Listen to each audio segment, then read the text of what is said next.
Atenção Brasil, atenção católicos, evangélicos e espíritas, atenção todos. A partir de agora, milhares de pessoas estarão aproximando-se de Deus. Venha você também unir a sua fé com este povo que crê no poder do nome do nosso Senhor e Salvador Jesus Cristo. Este é o seu momento. Esta é a Igreja Internacional da Graça de Deus em seu lar. E com vocês, a bênção de Deus. Iniciando a nossa programação de hoje, vamos estudar um pouco do nosso curso Fé. Sabemos pela palavra de Deus que o povo sofre porque lhe falta conhecimento. Pedimos que você preste atenção ao que o Espírito Santo lhe revelará dentro da palavra de Deus. Dividimos o curso Fé em módulos, e cada módulo se divide em lições, nas quais o missionário R.R. Soares exporá as verdades eternas na sua profundidade, mas com uma simplicidade tão grande que todos poderão entender. Vamos ao curso Fé.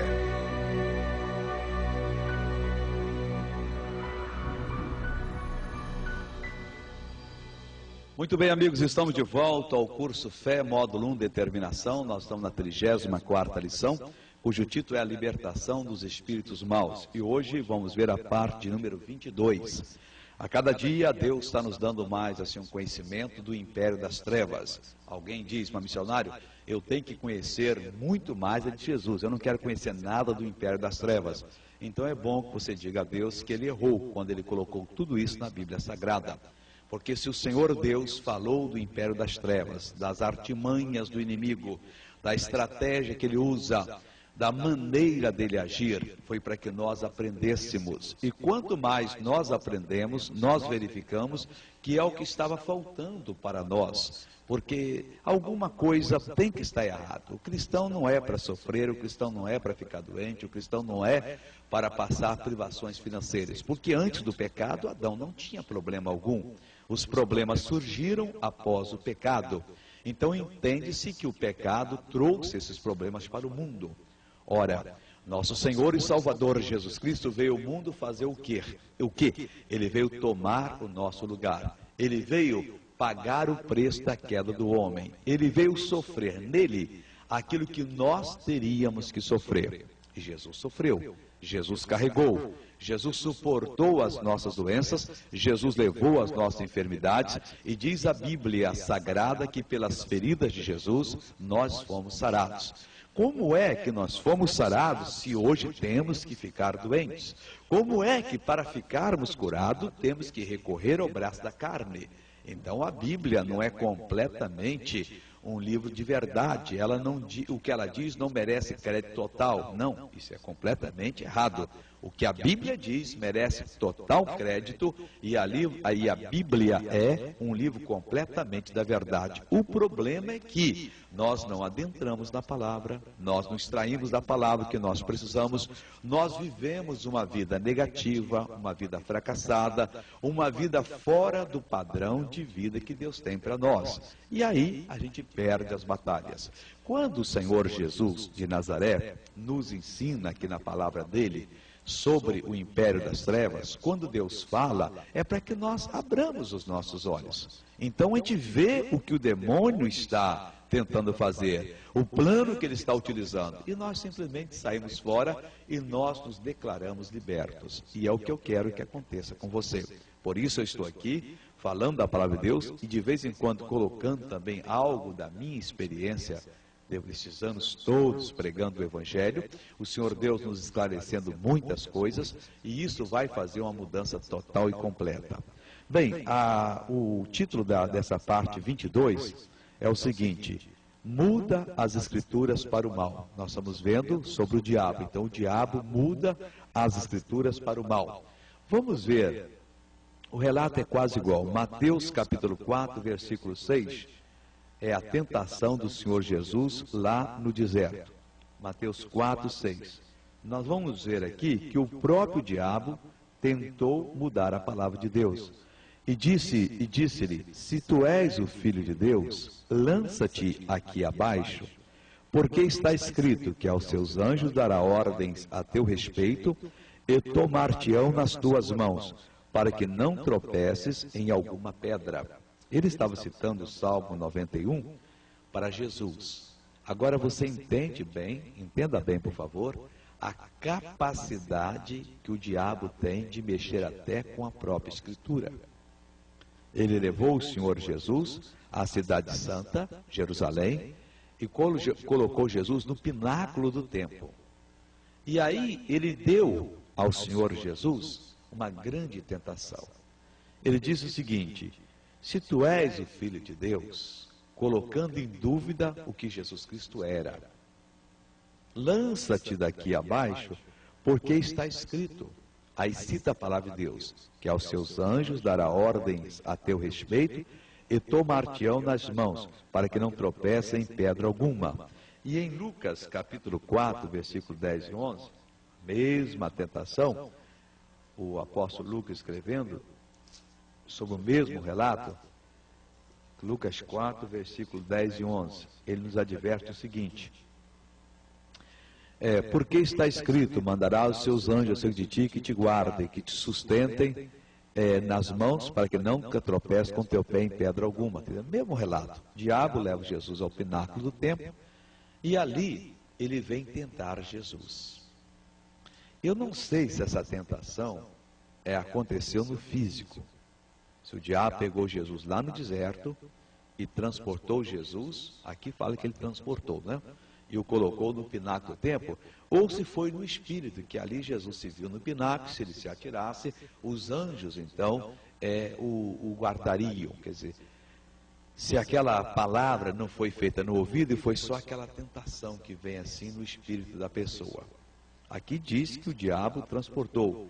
Mateus 4, versículo 5 diz: então o diabo transportou a cidade santa e colocou-se no pináculo do templo. Uma missionária, como é que o diabo pôde transportar Jesus e colocar no pináculo do templo? Bom, vamos entender que antes de Jesus morrer no Calvário, Satanás era o príncipe desse mundo. Ele era o rei dessa terra. Ele agia, fazia o que ele queria. Adão havia dado a ele esse direito. E ele falou isso para Jesus, e Jesus não disse que ele era mentiroso, não. Hoje o diabo não pode fazer mais isso. Ele faz com aquela pessoa que é dele, aquela pessoa que se submete a ele, mas ele não pode pegar um filho de Deus hoje e tocar. Ao contrário, a Bíblia Sagrada diz que aquele que é nascido de Deus, guarda-se a si mesmo e o maligno não lhe toca. Hoje o diabo pode só tentar. Mas no caso de Jesus, ele pegou Jesus e levou Jesus e colocou no pináculo do templo. E ali ele disse: se tu és o Filho de Deus, fazendo Jesus pensar que talvez ele não fosse o Filho de Deus, ou que ele deveria dar provas de que ele é um Filho de Deus. Nós não temos que dar provas para ninguém. Jesus disse que aquele que cresce beberia alguma coisa mortífera e não lhe faria mal algum. Chega uma pessoa incrédula e desafia você: você não crê em Jesus? Se você crê, você pegava uma formicida, um veneno qualquer e beberia, isso não faria mal algum, é a prova. Aí você vai: pois eu vou provar para você. E chega lá e pega aquele veneno e toma, e algumas pessoas depois vão carregar você e colocar no cemitério. Você não tem que provar nada para ninguém. Só uma pessoa ruim da cabeça é que pensa dessa maneira: não, eu tenho que provar. Eu não tenho que provar. Por exemplo, eu sou um pregador do Evangelho. Eu não tenho que forçar uma pessoa a crer. Eu prego, eu ensino. Agora, se ela não quiser crer, isso é problema dela. A minha parte eu fiz. Eu não posso agora carregar uma pessoa nas costas, como tem muitos cristãos que encontram um malandro na vida e começam a pregar. Vamos na igreja, o malandro vai e diz: olha, quebra o galho aí, me arranja um pouquinho trocado, amanhã eu trocado, amanhã trocado. E você diz para o cristão: não, se eu parar de dar, ele pode não se converter. Então você está comprando a salvação dele. Isso não pode acontecer. O Evangelho não pode, de maneira alguma, você ter que comprar a pessoa para aceitar o Evangelho. Os ingleses, os americanos, tiveram uma triste experiência na China. Antes da Revolução Comunista, eles faziam missões na China e as igrejas deles eram superlotadas, porque terminava o culto, então eles davam arroz para todos os chineses. E os pobres, então, sabiam que precisavam trabalhar. Era só assistir uma reunião, que eles eram pagos para assistir uma reunião. E quando assistiam, eles louvavam a Deus. Que segurança sou de Jesus. E cantavam que eram de Jesus.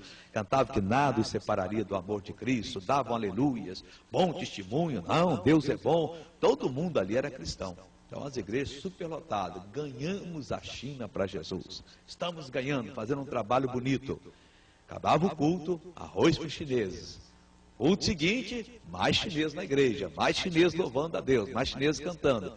O Mao Tse Tung fez a revolução. Resultado, proibiu a fé cristã. Não podiam dar mais o arroz na igreja. E resultado, as igrejas ficaram vazias. Então eles tinham, é conhecido aqueles cristãos como os cristãos do arroz. Ah, missionário, mas uma obra social é boa, mas não para comprar a pessoa. A pessoa está precisando de um prato de comida, olha, eu lhe dou o prato de comida, se você for na igreja comigo. Você está fazendo uma coisa que não é bem, é uma chantagem, né? Você dá o prato de comida a ele, não, eu estou dando que eu sou cristão. Mas escuta, Jesus pode transformar a sua situação, Jesus pode converter você, mas não obrigar a pessoa agora, ou um filho, não, se você não for à igreja, eu não dou a mesada. Quer dizer, você não está dando para ele, Jesus, ele não está tendo aquele interesse, ele vai por causa da mesada. É como o outro vai a uma boate, o outro vai trabalhar, o outro vai fazer qualquer coisa por causa do prato de comida. Então nós não temos que fazer isso e nunca temos que provar nada a ninguém. Bom, se você é de Deus, então entra nesse rio aqui caudaloso e atravessa ele a seco. Mas espera aí, quem move você? O inimigo ou o Espírito de Deus? Claro que uma pessoa que tem um desenvolvimento espiritual, uma pessoa que anda com Deus para um propósito, o Senhor Deus pode um dia usar essa pessoa para atravessar um rio a seco. O Senhor Deus pode usar essa pessoa para fazer coisas espantosas, mas não agora a pessoa decidir o outro que chega, e muitas vezes ele nem percebe, mas o outro está inspirado pelo diabo. Ah, que nada, você não é de Deus coisa nenhuma, se você fosse de Deus você fazia isso, porque não está escrito? Então o diabo usa as escrituras para o mal, o diabo pega a pessoa, tenta a pessoa, ele fez com Jesus. Ele pegou Jesus, transportou Jesus e colocou Jesus no pináculo do templo. Tem muitas pessoas que são transportadas. Como o rapaz disse, não, eu vou provar que eu sou de Deus, eu vou lá nas casas de má fama, né? Eu vou provar que eu resisto. E foi e não resistiu. Quer dizer, ele foi fazer uma besteira. Eu não tenho que provar nada. É como um rapaz me contou uma vez, ele disse que estava muito errado. Ele disse, olha, missionário, eu jamais adulteraria. Mas eu estou bem vestido, passo na rua, aí passa uma senhora casada e mete o olho em mim, eu só fico olhando até ver até onde ela vai. Quer dizer, ele sem querer, ele também estava correspondendo. E ele abriu os olhos, não, eu vi que eu estava pecando. Quer dizer, eu não tenho que provar se aquela mulher casada está me dando bola ou não. Mesmo que ela esteja dando a maior das bolas, poxa, eu sou de Deus, tchau, eu não quero saber de você. Mas não, a pessoa vai ver até onde a outra vai. Eu estava só testando. Eu falei aquele negócio do suborno, já tivemos essa experiência no ministério aí do governo, né? Para ver se o outro era honesto. Não, não pode ser dessa maneira. Quer dizer, o diabo vem lhe tentar, não, eu vou provar a ele que eu sou de Deus. Você não tem que provar nada ao diabo, você tem que provar a Deus. E como é que você prova a Deus? Primeira tentação, você se fecha para o mal, você se abre para Jesus, assume a palavra de Deus e está acabado. Eu não vou confessar a derrota, eu não vou fazer a derrota, eu vou me manter exatamente sobre a palavra do Senhor. Então o diabo tenta mudar as escrituras. Bom, mas não é bem assim. E a pessoa inventa uma coisa. É como algumas pessoas, eles assistem outro ser usado por Deus em abrir a escritura, e eles ficam com inveja. Não, Deus também vai abrir a escritura através de mim. E eles pegam a Bíblia, Deus não falou com eles, não mostrou, e eles começam a ensinar uma coisa completamente diferente da palavra de Deus. Não, se ele pode ser usado por Deus para abrir as escrituras, por que eu não posso ser usado também? Aquilo já é o espírito da inveja, e o espírito da inveja é do diabo, e aquilo não vai bem. Por exemplo, eu sou um ministro, eu tenho uma igreja, vamos dizer que a minha igreja tem 200 membros, o Senhor Deus levanta outro ministro na cidade, e ele está com 2.000 membros, já vai para 3, eu não tenho que ficar com inveja dele. Eu tenho que fazer o trabalho que Deus me orienta a fazer. Eu tenho que fazer aquilo que o Espírito de Deus me ensina a fazer. E não ficar agora imitando os outros. Não, mas eu vou perder. Eu não vou perder, porque eu estou trabalhando para Jesus. Eu não estou trabalhando para o homem. Eu não estou numa competição para provar que eu sou o melhor pregador, que a minha igreja é a igreja mais cheia e que Deus me usa mais. Não, eu tenho que dar aquilo que Deus me dá. Talvez Deus não queira que amanhã eu continue como pregador, e Deus queira que eu seja um porteiro de igreja, então eu vou ser o porteiro de igreja. Ah, missionário, mas puxa vida, um porteiro, às vezes um porteiro ganha mais almas do que o evangelista mais famoso do mundo. Se conta uma história na Índia, a Índia era colonizada pelos ingleses. E os ingleses, apesar de estar no país dos hindus, eles não consideravam os hindus, eles eram a classe superior. Os hindus eram lá ralé, e os hindus, por suas vezes, têm várias diferenças raciais, tem as castas, e que de uma casta pode casar com a outra, é uma problemática tremenda. Muito bem, um dia ia num trem, um cidadão advogado, hindu, e um britânico chegou e disse, eu quero o seu lugar. Ele disse, mas eu paguei a passagem. O rapaz, levanta, que é meu lugar.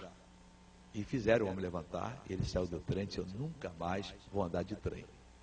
Ele andava a pé. E ele então, para não pagar mais royalty à Inglaterra, ele comprou uma cabrita, e do leite dela ele punha o milho, cozinhava o milho ali e comia. O nome desse homem é conhecidíssimo na Índia, Mahatma Gandhi, ficou herói da Índia. A Índia venerava esse homem fez uma revolução pacífica, tirou a Índia do domínio da Inglaterra sem dar um tiro. Era um pacifista da maior qualidade e fez um trabalho bonito. Então, o Mahatma Gandhi contou que um dia ele foi ver a fé cristã como era. E ele escolheu uma igreja britânica.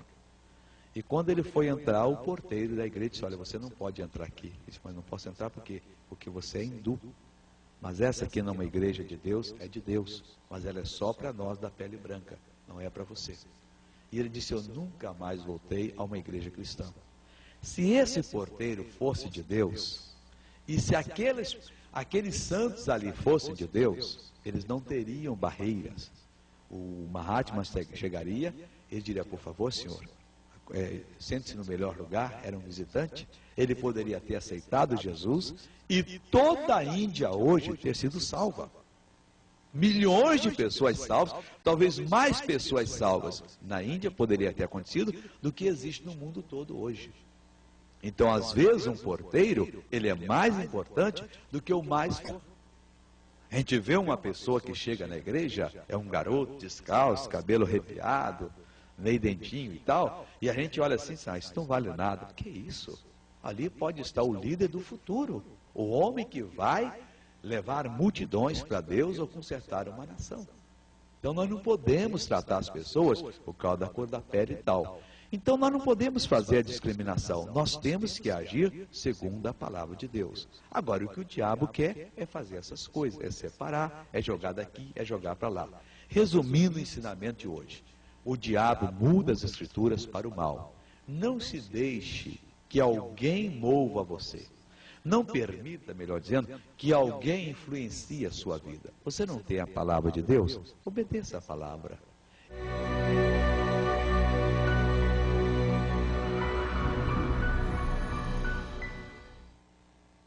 Aqui de tesouro, eu quero ler sobre isso. Cliff é um homem comum. Não se meta.